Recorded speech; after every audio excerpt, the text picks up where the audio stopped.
रही, कौन है भाई? जी मैं देवचंद्र। अब देवचंद जी को बुलाया, अंदर बिठा लिया। कहने लगे ये बता, तू मेरे से लेना क्या चाहता है? तू मेरे पीछे क्यों पड़ गया है? मैंने तो समझा तू एक दिन आया है, ये तो तेरा डेली का काम है।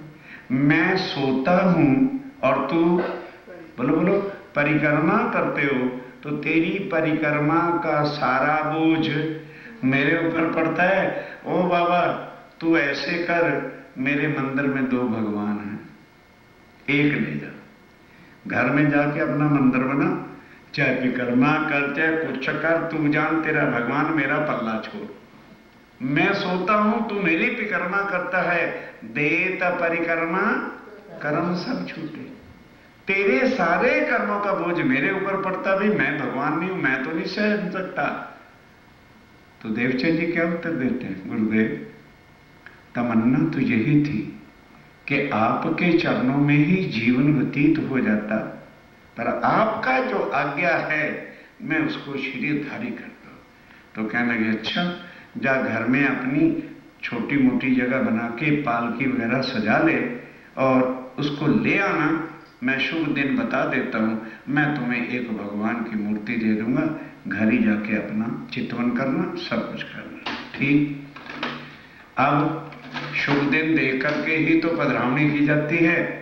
अब ध्यान देना, उससे एक नाइट पहले, यानी जैसे आज की रात्रि तो सुबह शुभ दिन हो, सुबह उनको मूर्ति देनी थी, तो रात को शयन आरती में दोनों मूर्तियां, रास वाले बांके बिहारी की भी और बाल मुकुंद की भी, उसका शयन कराया, श्रृंगार वगैरह, ताला बंद किया, चाबी जेब में, तब देवचंद जी के घर। अब क्या हुआ? ध्यान के साथ सुनने का। अब प्रसंग आ रहा है, मैंने समझाना है और वाणी के अनुसार समझाना है, करो अपनी मर्जी। क्यों? मैंने पहले दिन कहा था कि एक एक चीज की सारी बात आपके सामने रख दूंगा, जो वाणी श्री प्राणनाथ जी ने अपने मुख से कही है। अब दूसरे दिन क्या हुआ कि हरदास जी सुबह उठे नहा धो के। अब देवचंद जी आज लेट आएंगे, क्यों? पालकी लेके सजा के भगवान को लेने आना है। अब देवचंद जी तो लेट आए और हरदास जी महाराज उठे, निज मंदिर का किवाड़ खोला तो देखा कि बाल मुकुंद जी है ही नहीं। बाल मुकुंद की जो मूर्ति थी वो है ही नहीं सिंहासन के ऊपर। अब हरदास जी चौंके, एकदम अंदर गए, अब देखा और वस्त्र देखे, भूषण देखे, संदूक देखे, सारा सामान मंदिर का उतल पुतल कर डाला। तब अपनी पत्नी से पूछा कि भाग्यवान मंदिर में कौन आया था? बाल मुकुंद जी की मूर्ति यहां पर नहीं है। कह लगे पतिदेव निज मंदिर की कुची जो होती है ताले की तो आपके पास रहती, फिर घर में से किसी की क्या शक्ति है कि निज मंदिर में बगैर नहाए धोए पे चला जाए? हम में से तो कोई आया नहीं। तब बड़े उदास हुए, निराश हो गए, दुखी हो गए, लेकिन देर हो रही थी तो बांके बिहारी जी की मूर्ति को केसर से, जल से, चंदन से, जिस तरह रोज स्नान करवाते थे, करवा करके वस्त्र भूषण पहना के भोग लगा दिया और बैठ गए। अब इतने में देवचंद जी आए। देवचंद जी ने पालकी रखी और देखा, पहले तो इसलिए अनुमान लगा लिया कि आज बाल मुकुंद जी को इसलिए नहीं पधराया कि वो मुझे देने हैं, बाल मुकुंद जी का स्वरूप। पर जब हरदास जी को देखा तो बड़ा उदास बैठे थे। कहने गुरुदेव क्या बात हो गई, उदास क्यों हो? कहने के भाई देवचंद्र, बुरा कहे चाहे भला कहे, रात को तेरे सामने बाल मुकुंद जी और बांके बिहारी जी के स्वरूप का शयन कराया था, लेकिन सुबह मैं उठा तो बाल मुकुंद जी की मूर्ति सिंहासन पे नहीं थी, पता नहीं कहां चली गई। तो देखो हम और आप होते तो क्या कहते?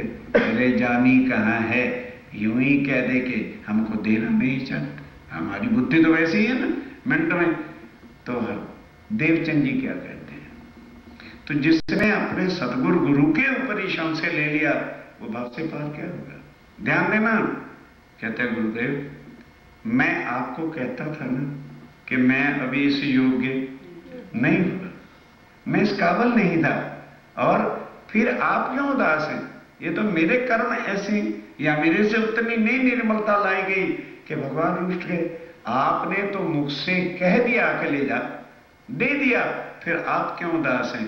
कह लगे नहीं देवचंद्र, मैं तेरी बुद्धि को जानता हूं, ये मेरे अंदर ही कोई अवगुण है, तू चिंता मत कर।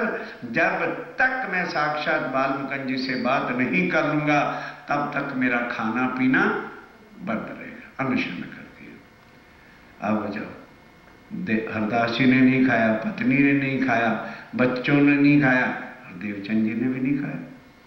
अब सारा दिन तो बीत गया, रात को फिर बांके बिहारी जी का शयन करा दिया। देवचंद जी अपने ठीक समय पर फिर घर चले गए। अब हरदास जी सोए नहीं, अब किवाड़ को बंद कर दिया, वही चौखट पर ही बैठ के ध्यान धरने लगे कि हे मेरे बालमुकुंद, क्या मेरे से पाप था प्रभु? मैंने कोई ऐसी दुष्टता ही नहीं की, निर्मल हृदय से मैं आपकी सेवा करता था। याद करते करते करते करते बस 2-2:30 बजे ध्यान में आंख मिची थी कि बालमुकुंद जी साक्षात गोलोक से आके सामने खड़े हुए, साक्षात आके दर्शन दिया। तब एकदम हरदास जी चौंके, हो प्रभु जी कहां चले गए थे? कहने लगे, ओ हरदास याद रख ले, जिस देवचंद्र को तूने अपना चेला बना रखा है, इसकी आत्म की तू पहचान कर सकता? अब चुपाई पढ़ो। सो तुमको इन स्वरूप की, सो तुमको इन शरीर में स्वरूप की पहचान नहीं है, वही नहीं पहचान। तुम देवचंद्र को अपना शिष्य जो बना रहे हो, इसके अंदर कौन बैठा है तू नहीं जानता, मैं जानता हूं। क्या कहते हैं आगे? मैं इनकी सेवा ना से सकूं। क्यों? आज दिन तक किसको मानते थे? 11 साल और बोलो बोलो बोलने में नहीं हिचक होना चाहिए। 11 साल और दम देने वाला हमारा कृष्ण है, और वो डर रहा है देवचंद जी से। और क्या कह रहा है? मैं इनकी सेवा ना सह सकूं। क्यों? आगे बढ़ो। ना सह सको एहसान, हम तो बाबा इनके एहसान ही नहीं उतार सकते। क्यों? ये पहली बार ब्रिज और आए थे तो मुझे भावसागर से इन्होंने, विष्णु का स्वरूप है ना बालमुकुंद, कल की चर्चा याद करो, किसको अखंड किया था? विष्णु भगवान को वो बालमुकुंद बने हुए। वो कहते हैं, हो हरदास महाराज किसके घर भेज रहे हो? ये परम धाम के अक्षरातीत की श्यामा रानी इस ब्रह्मांड में आई थी, इन्होंने मुझे भावसागर से पार किया था। हम तो इनका पल पल उठ के इनके चरणों में प्रणाम करते हैं, और मैं इनका एहसान नहीं उतार सकता। तेरी नहीं पहचान हुई, मैं इनकी सेवा बर्दाश्त करूंगा? याद रख ले, आज तो मैं आ भी गया, दोबारा अगर इस तरह की भूल करोगे तो मैं कभी भी दर्शन दूंगा नहीं। नंबर 2 सुन लो, अगर हरदास जी देवचंद्र जी नाराज हों या उनका दिल दुखे तो उनको मूर्ति पूजा कभी भी देनी नहीं। बांके बिहारी जी के वस्त्रों की सेवा दे देना कि इस सेवा वस्त्रों की घर ले जावे, भले क्रिया से शरीर से भोग लगावे, पर इनको कहना कि चितवन कहाँ का करना है? नित वृंदावन का चितवन करें। ठीक है? कहने लगे फिर कि बताऊंगा कैसे? हरदास जी पूछ रहे हैं। कहने लगे देखो 3 बज गए हैं, और 3 बजे देवचंद्र जी उठ के रोज मंदिर में आते हैं। तुम आज उनको बताने के लिए चले जाओ कि फिर उन्होंने पूछा, महाराज तो बालमुकुंद जी का स्वरूप का है? कहने लगे बाबा कहाँ है? वो मूर्ति अंदर पड़ी हुई। तो कहने लगे प्रभु फिर आप नजर क्यों नहीं आए? इसलिए कि तुम मुझे देवचंद जी के घर पधराते थे, इसलिए मैं था सिंहासन पे, लेकिन तुम्हें नजर नहीं आया। आज मैं वही हूं, दरवाजा खोल के देख ले। अब तुम देवचंद जी को बताने जाना। तो देवचंद्र जी उधर से आ रहे होंगे। अब आज उनको चेला न समझना, क्योंकि आज दिन तक तो पहचान नहीं थी, और वो तुम्हारे पगे लगते थे, तुम्हारे चरणों में प्रणाम करते थे। अब क्या करना कि वो श्यामा महारानी के स्वरूप में गिर करके उनके चरणों पे पड़ जाना। वो हैरान तो हो जाएंगे और तुम्हें पड़क से जो है दोनों हाथों से उभारेंगे, तो तुम्हारे सारे पाप जो भूल से तुमने उनसे इतने सालों से सेवा कराई है सब माफ हो जाएगी। अब देखो बस आज मैं जा रहा हूं। अब हरदास जी से बालमुकुंद जी विदा और चले गए अपने अखंड स्थान। हरदास जी उठे, मंदिर का किवाड़ खोला तो बालमुकुंद जी ज्यों के त्यों तो कह ही दिया था मेरी मूर्ति बांध रखी है।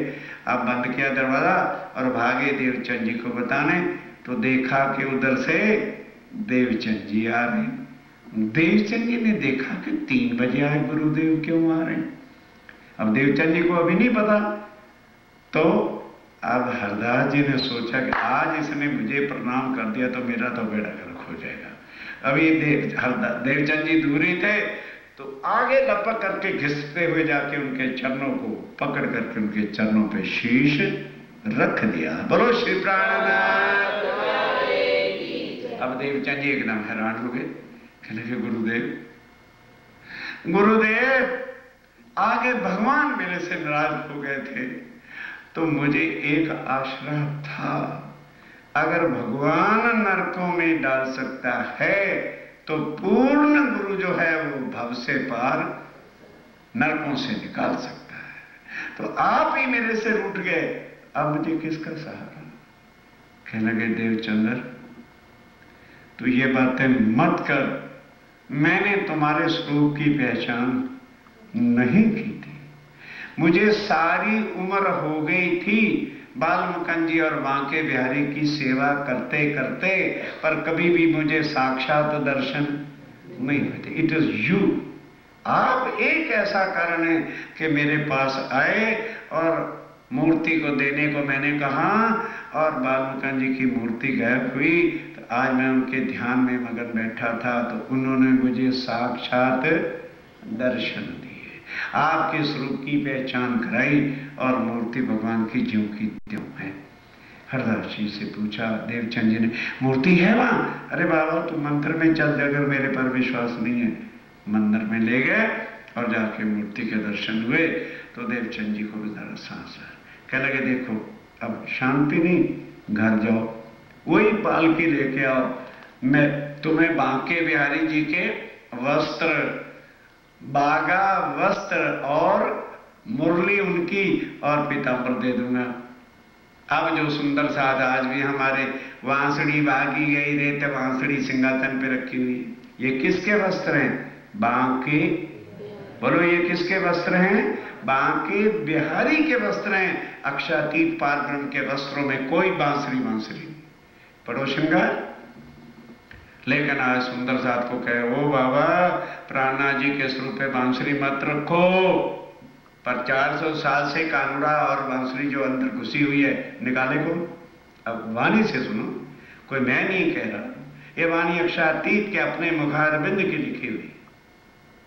तब अभी देवचंद जी को राज्य तो नहीं मिले थे, वो आज भी वो वस्त्र जो है वो कहाँ रखे हैं? नौतनपुरी में राज मंदिर एक है, वो वस्त्र आज भी वहां पर है। जब राज्य के दर्शन हो जाएंगे उसके बाद कभी भी देवचंद जी ने बांसुरी और बागे वस्त्र की सेवा की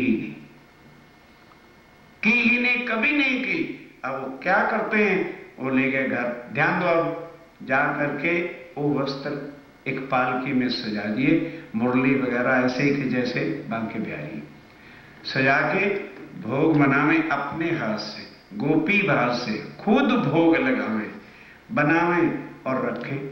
अब दुनिया वाले लीलबाई को ताना माने, क्यों? देवचंद जी खुद पानी लेने जावे, खुद झाड़ू लगावे, गोबरी फेरे, भोग बनावे और रखें। दुनिया वाले लीलबाई को कहते रहे, लीलबाई क्या तेरी माँ ने तुझे भोजन बनाना नहीं सिखाया? क्या तेरी माँ ने झाड़ू, क्यों? लड़की काम ना करे तो पिटती तो माँ ही है कि माँ ने नहीं सिखाया। उसी तरह से इनको वो करें। अब आखिर तंग होकर लीलबाई देवचंद जी से आके कहती है कि पतिदेव आप कहते हो कि ये सेवा मैं तुम्हें नहीं दूंगा, और तू मेरे माता पिता की सेवा कर। मैं तो वैसा ही करती हूँ, पर दुनिया वाले तो मुझे काट के खा गए हैं, इसलिए कुछ सेवा तो मुझे दे दो। देवचंद्र कहते हैं, लील भाई, सेवा भाव से होती है। सेवा किससे होती है? भाव से। और भाव कब आते हैं? जब स्वरूप की पहचान के बिना कौन किसको पानी भी नहीं पूछता है। तो तुझे इन स्वरूप की पहचान नहीं है, इसलिए तेरे दिल में कभी भी सेवा का भाव आ नहीं सकता। यदि देखा देखी कभी कुछ काम करते हुए, ध्यान दो सुंदरदास जी, दिल दुख गया तो फिर सेवा काहे की है, लानत है, धिक्कार है। जैसे क्या है, रोज 5 बजे उठे, भाई भोग लगा, यही सब कुछ कर, एक बार कह दो जीवन का किया नष्ट। सेवा भाव से होती है। इसलिए है लील भाई, अभी तेरे दिल में भाव क्यों नहीं है? क्योंकि तुम्हें उस रूप की पहचान नहीं है। तो और सब कुछ करना, पति तेरा मैं हूं कि दुनिया वाले हैं, मैं तेरे पर खुश हूं, पूर्ण खुश से भी और खुश हूं। माता पिता को कष्ट ना होने दे, वो मेरा फर्ज तू निभा दे और तेरा काम मैं कर दूं। बात इस तरह से भोग लगाते, थाल रख देते हैं। और ये नहीं, थाल तो रख दिया अंदर और नगन जड़ तो चौकी पर दोए बारह के कदरे कम वक्त लड़के, नगन जड़ भोग बोलो, नगन जड़ चौकी पर दोए कम वक्त लड़के। ये लग रहा है भोग, ये भोग है? वहां बैठ जाओ, राज्य की अंगना बन के उनको राजी महाराज भाव के भूखे, मिठाइयां रबड़ी थालों के भूखे नहीं। तो वो देवचंद जी समझा रहे हैं कि तेरे अंदर वो भाव नहीं है, क्योंकि तुम्हें स्वरूप की पहचान है।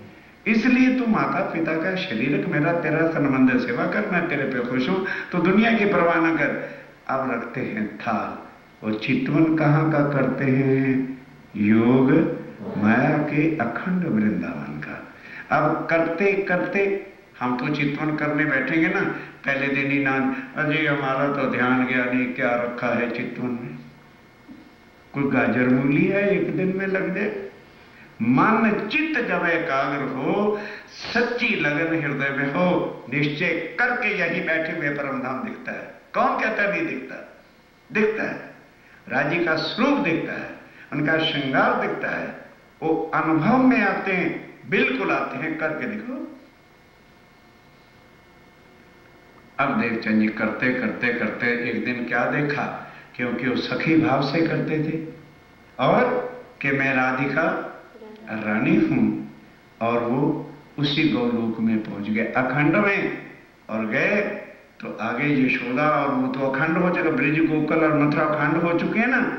चितवन में देखा कि यशोदा जी बैठे, और ये वहां पहुंचे, देखा तो वो अपनी दासियों से वही लीला ब्रिज वाली जो मक्खन उठाना वगैरह कर रहे थे।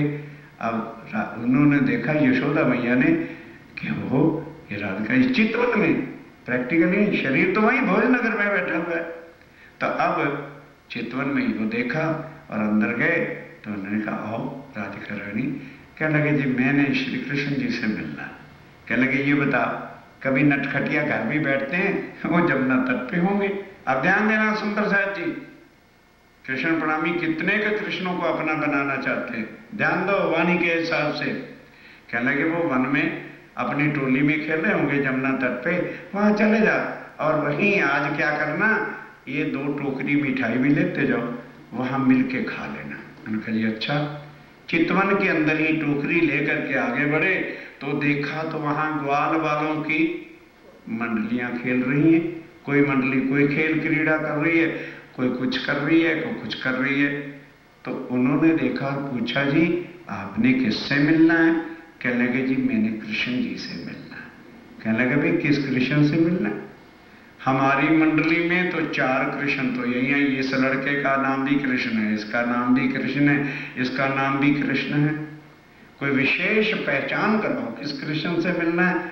तो कहने लगे जी जिनके पिताश्री का नाम नंद बाबा है।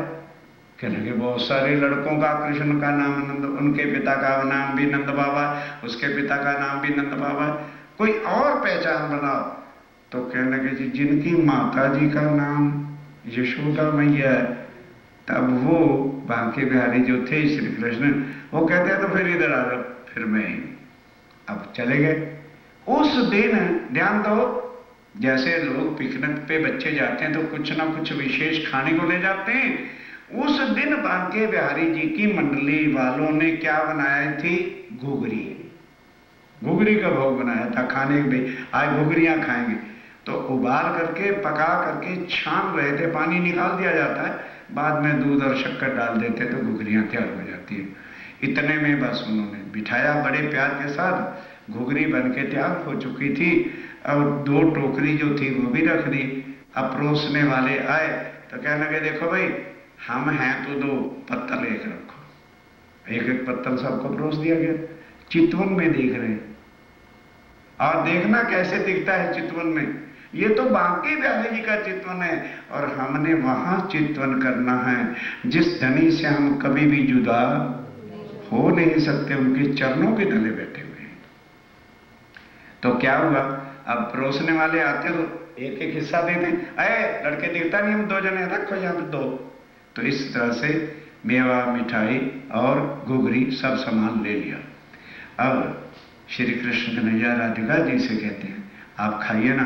कहने लगे ना, मैं नहीं खा सकती, पहले आप।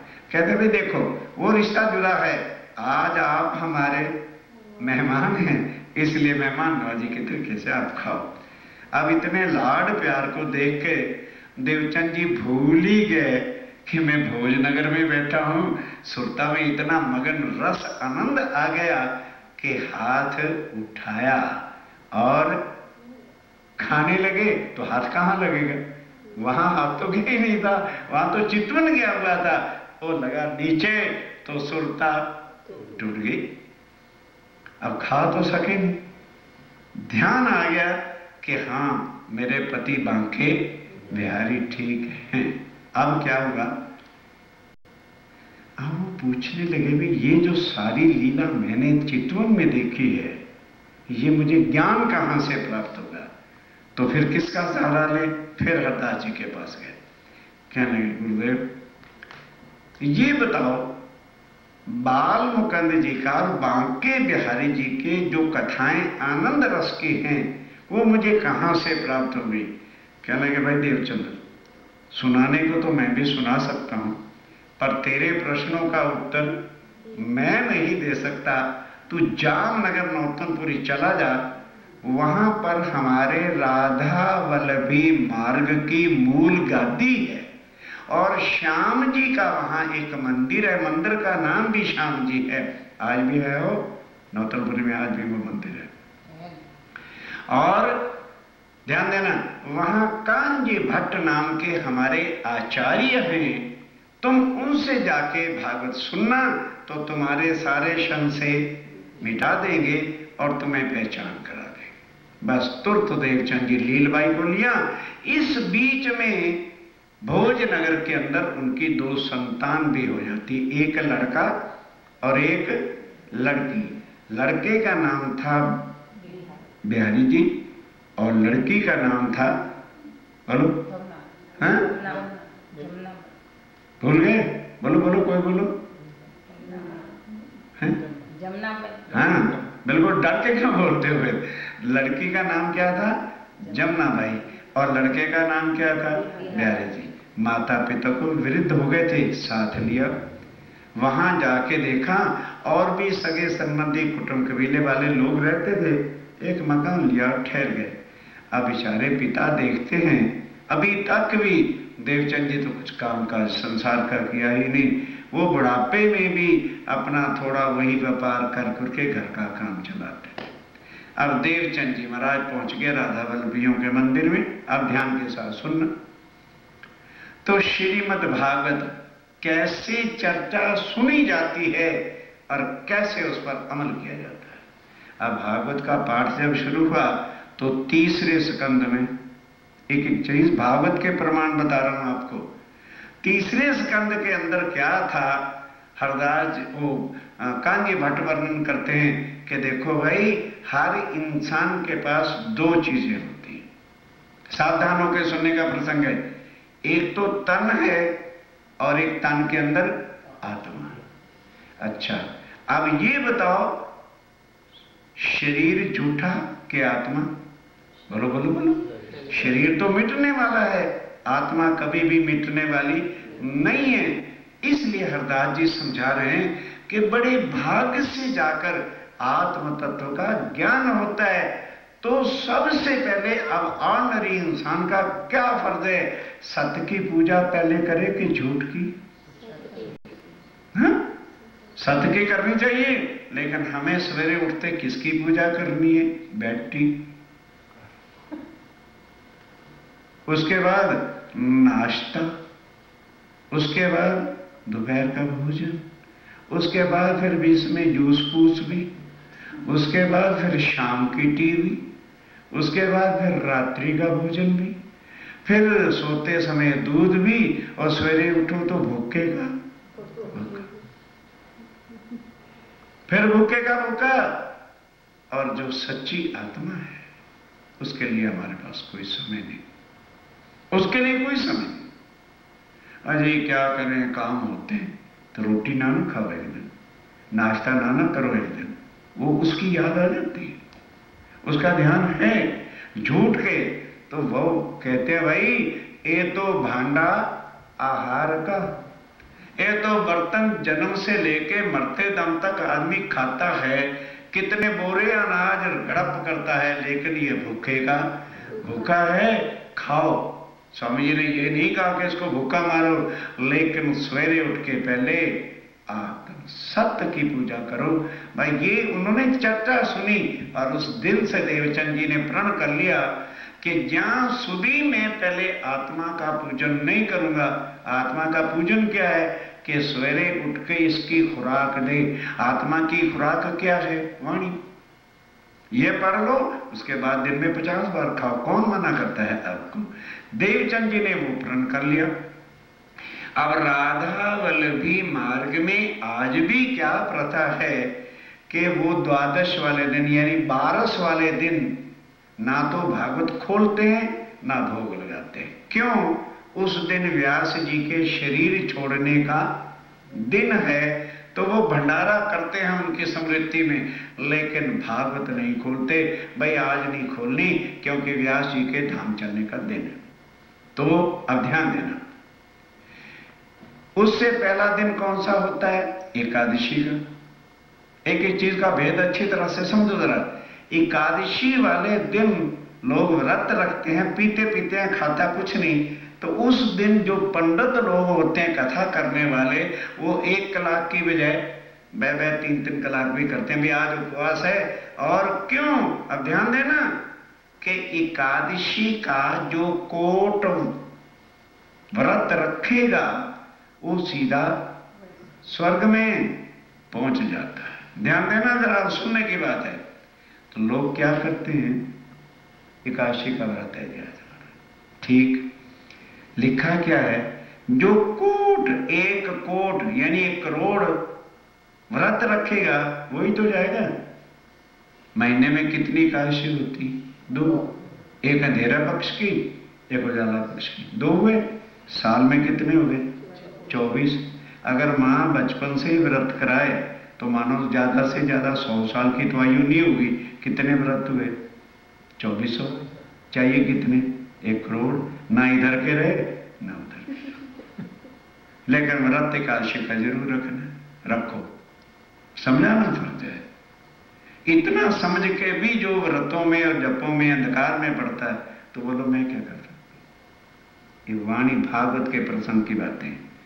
अब वो लोग तो एकादशी वाले दिन व्रत रखते थे, लेकिन चर्चा कितनी मिलती थी? डबल, 2-3 गुना ज्यादा। तो देवचंद जी का जो नियम था वो तो आज ज्यादा पूरा हुआ है, इसलिए वो व्रत शर्त नहीं रखते। उस दिन घर में जाके या तो मालपुए खाते हैं या खीर खाते हैं। शाबाश मेरे घोड़े, तूने आज 3 घंटे जो है मुझे आत्म की खुराक दी है, शाबाश, तेरी भी मौज करता हूं। या मालपूड़ा खिलाएं या सीरा खिलाएं, बढ़िया भोजन करें। और द्वादशी वाले दिन कथा बंद रहती थी। देवचंद जी का प्रण था कि ज्ञान सुधी में आत्म की चर्चा नहीं सुनूंगा, त्यां सुधी भोजन नहीं करूंगा। अब वो देवचंद जी उस दिन भंडारे का प्रसाद भी नहीं लेते थे। ये बात राधा वल्लभी मार्ग वालों को पता चल गई कि देवचंद्र एक ऐसा व्यक्ति हमारे धर्म में आया है जो हमारे धर्म के विरुद्ध चलता है। हम उपवास करते हैं तो ये भोजन करता है, हम भंडारा करते हैं तो ये उपवास करता है। अब लड़े किससे?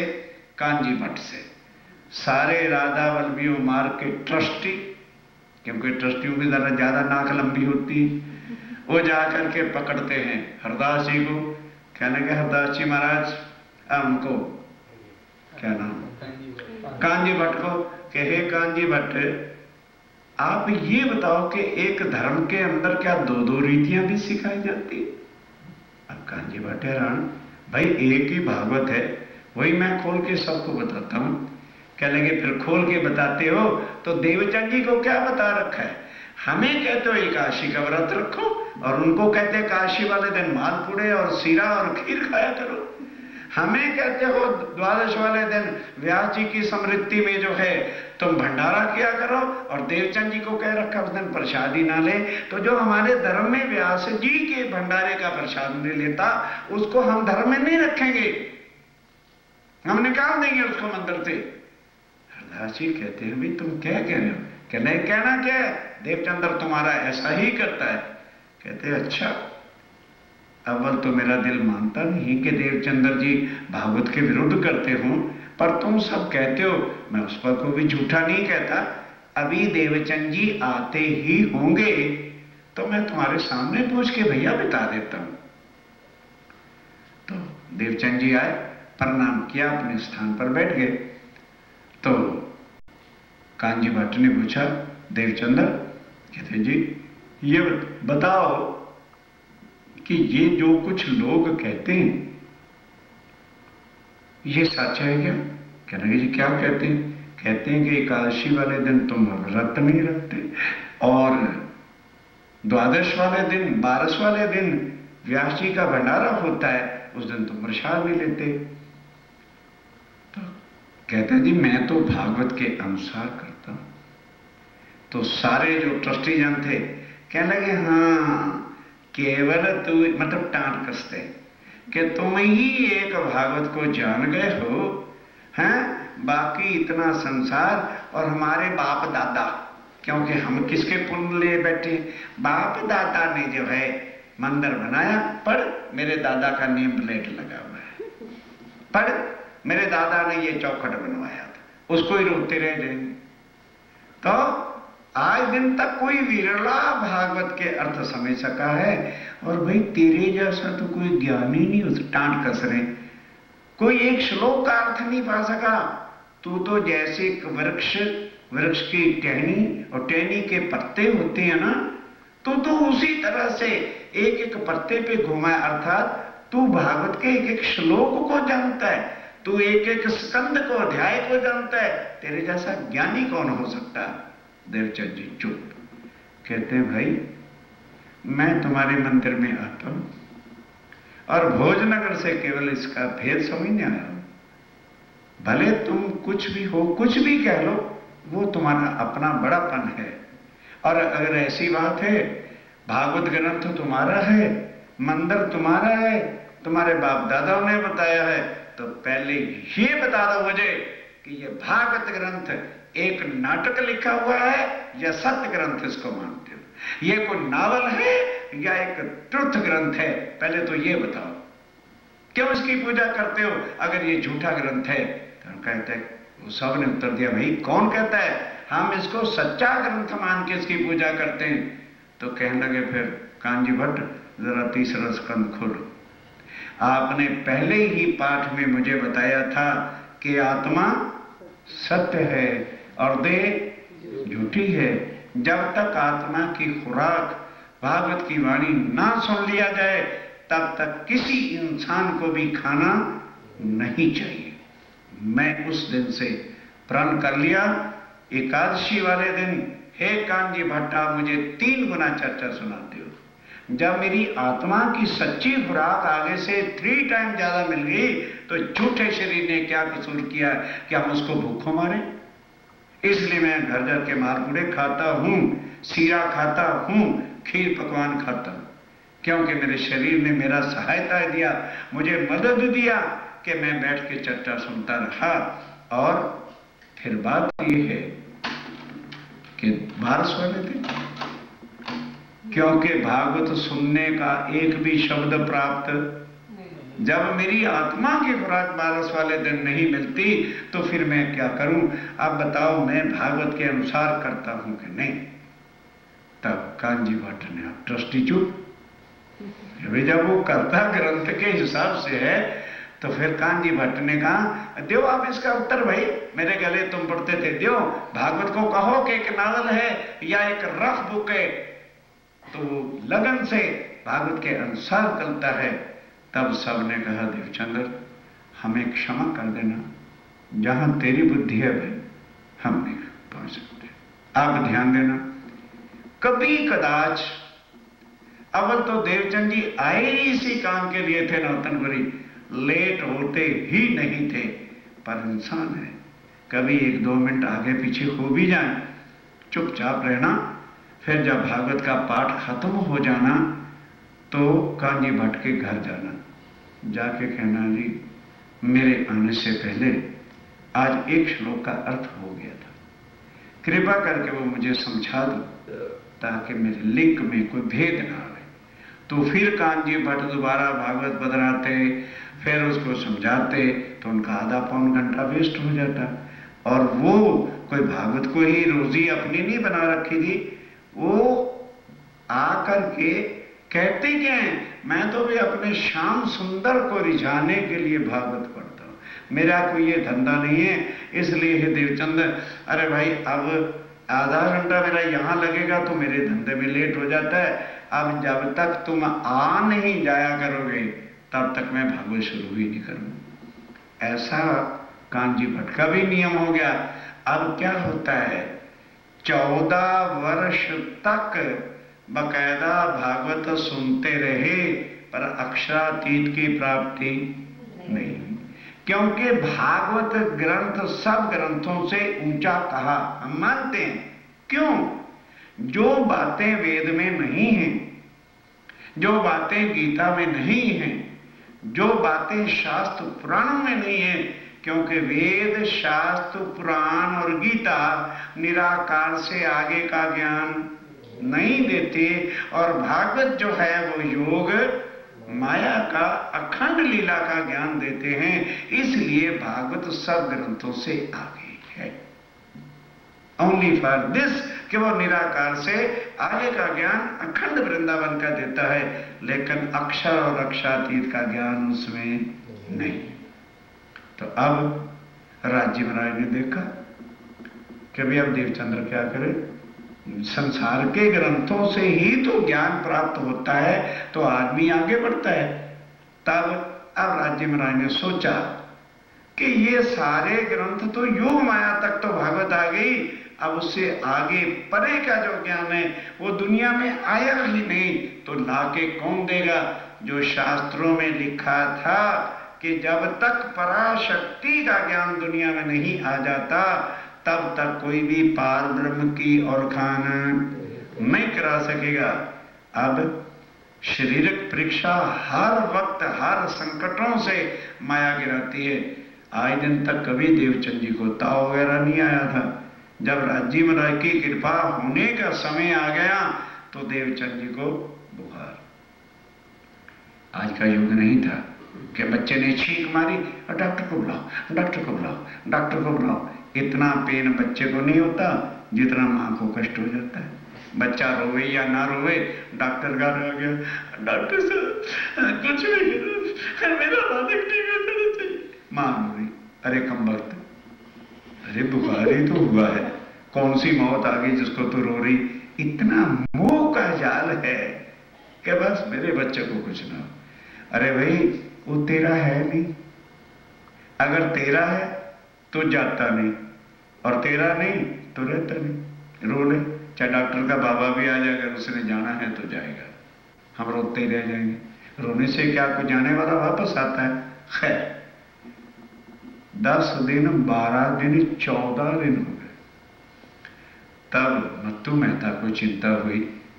तब कहीं जाके आफ्टर 14 डेज उन्होंने वैद्य को बुलाया। उस समय डॉक्टर वॉक्टर तो होते नहीं थे। वैद्य आया, उसने नाड़ी देखी, कहने कोई घबराने वाली बात नहीं है, सर्द गर्म हो गया है, मैं काढ़ा देता हूं, उसको उबाल के छान के थोड़ा हल्का नमक डाल के पिला देना, पर यह बात है कि इसको हवा नहीं लगनी चाहिए काढ़े के बाद, क्योंकि अगर वो काढ़ा पिलाने के बाद हवा लगेगी तो फिर काम गड़बड़ हो सकता है, सीरियस केस हो सकता है।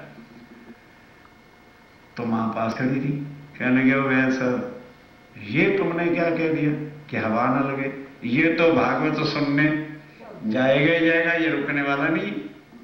तो वैद्य ने कहा ओ बाबा ला मेरी पड़िका वापस करो, तुम इसको पिला दोगे और इसको लगी वायु और कुछ होगी डेथ वेट तो मेरा तो धंधा सारे गांव में बंद हो जाएगा। कौन है उस वैद्य की दवाई ना लेना, उसकी दवाई से तो वो मर गया था, मेरा तो रोजगार ही बंद हो जाएगा। तब मत्तू मेहता जी ने कहा वैसा मैं हूं ना, इसको पिलाऊंगा और जाने नहीं दूंगा, जाएगा तो किवाड़ में रूमूद करके रख दूंगा इसको। ठीक वह चला गया। अब माता जी ने काढ़ा वाला पिलाया, पिला के दे दिया। अब देवचंद जी ने सुन लिया था कि भी हवा नहीं लगना चाहिए, तो एक चद्दर ली, सिर पे कान पे गर्दन पे खूब खींच के बांध ली और दूसरी चद्दर ऊपर से ओढ़ ली। अब लगे चलने के लिए तैयार। मत्तू मेहता कहता है देवचंद्र तू बचपन से जो दिमाग में जिद ले लेता है, अरे बाबा 40 साल तक तो तुझे होगी भागवत सुनते सुनते, तुझे भगवान नहीं मिला और एक दिन नहीं जाएगा तो तेरा भगवान की भाग जाएगा, आज नहीं जाने देना तुम्हें।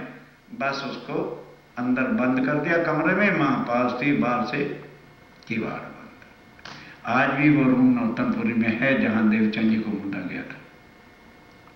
खैर अब देवचंद जी कटु वचनों के साथ माता पिता को कहते हैं ओ बाबा कि शरीर को रखना चाहते हो, मैं अभी नहीं मरने वाला, और क्योंकि मेरा लक्ष्य भी पूरा हुआ नहीं, तू चिंता मत करो। पर पिता जानते ही नहीं थे इस ज्ञान को। तब देवचंद ने एकदम आवेश में आए और धार से शरीर बेहोश होकर गिर गया और आंखें फिर गई। अब मां पास है, भले बेटा 40 साल का नहीं कितने का भी हो जाए, मां के वास्ते तो बेटा ही है ना। अब वो लेके गोदी में लगी रोने, क्योंकि देवचंद जी की आंखें फिर गई, बेहोश हो गए। तब लगी मत्तू मेहता जी को गालियां निकालने कि किसको रोकते हो, जल्दी आ जाओ, इनका अंतिम समय आ गया, देवचंद जी जाने वाले हैं। तब मत्तू मेहता ने किवाड़ खोला तो देखा भाई ऐसे ही आंखें, आदमी की आंखें फिरती हैं तो उसी को कहते हैं नियर टू डेथ। तब मत्तू मेहता के आखिर बाप है, आंसू आ गए, गोदी में लेके कहते हैं देवचंद्र तू बाबा एक बार आंखें खोल के पिताजी कह दे, मैं तुझे उम्र भर के लिए मंदिर में छोड़ाऊंगा, पर हमारी आंखों के सामने रह, तू छोड़ के ना जा। अब उनको तो होश ही नहीं थी वो क्या बोलते। 15-20 मिनट के बाद जब होश आई तो एक तो 14 दिन हो गए थे, कुछ खाया पिया नहीं था और ऊपर से बेहोशी हो गई, तो जो थोड़ी बहुत शक्ति थी वो भी खत्म। फिर एक हाथ में लाठी पकड़ी, लगन, एक हाथ में लाठी पकड़ी, दूसरा दीवार का टेका लिया, खड़े होके बाहर निकले। तब मत्तू मेहता कहता है देवचंद्र बेटे आज चल, मैं तुझे भगवान के चरणों में अर्पण कर दूंगा। आज हमें पता चला तू हमारे बेटे के रूप में आया है, लेकिन नहीं, आज के बाद हम तुम्हें कभी नहीं रोकेंगे, जाके मंदिर छोड़ आए।